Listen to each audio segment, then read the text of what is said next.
Xbox just pulled the biggest backpedal in gaming. After years of forcing Game Pass down everyone's throat, Phil Spencer now says it's not for everybody. This isn't strategy. This is a company in free fall. Xbox killed exclusives, botched their first-party lineup, and now they're pretending Game Pass was never supposed to be the future. Nah, this is what failure looks like.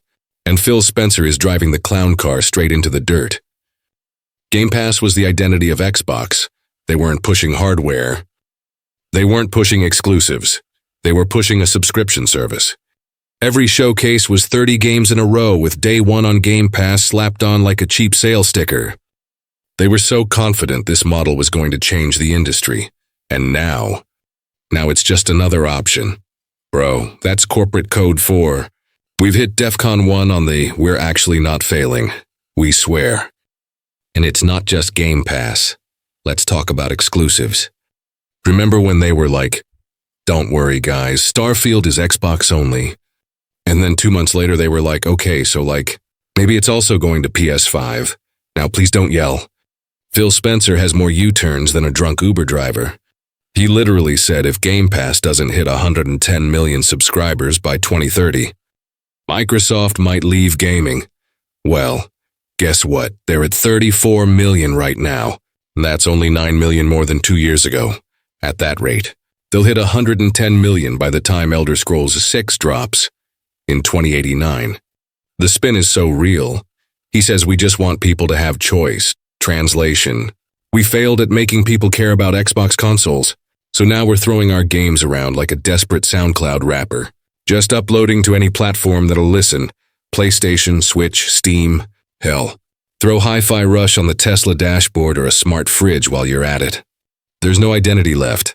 Xbox used to be a platform. Now it's just a placeholder for whatever Microsoft's gaming division is doing this week. And let's not pretend like this shift came from strategy. This came from desperation. Game Pass isn't growing. First-party games are either underwhelming or straight-up disasters. Console sales are plummeting, and Microsoft knows they can't compete with PlayStation in the hardware space. So what do? They buy up publishers like it's Monopoly night and hope people forget how dead the Xbox brand has become. Phil Spencer had a chance to redefine Xbox after the disaster. That was the Xbox One. He had a clean slate, and instead, he turned Xbox into this weird service-based, subscription hybrid, multi-platform experiment that makes zero sense to anyone. Xbox used to be the home of gritty, testosterone-fueled shooters like Halo, Gears, Crackdown. It had edge, it had attitude that was for the bros, but now, Xbox feels like a neutered brand with the personality of an HR memo. They took something raw and aggressive and turned it into some soft homo DEI crap. You can thank Phil Spencer for all that. Casual players don't need Game Pass. Hardcore players want ownership. And Xbox fans, they're just watching their platform get chopped up and shipped out to competitors. So where does this leave Xbox? No exclusives, no hardware edge. No real Game Pass momentum. Just a CEO trying to sell choice as a win while backpedaling from every promise he made in the last 5 years. The truth is, Phil Spencer ruined Xbox not with one decision, but with 1,000 little compromises that traded vision for vibes. Game Pass wasn't the future.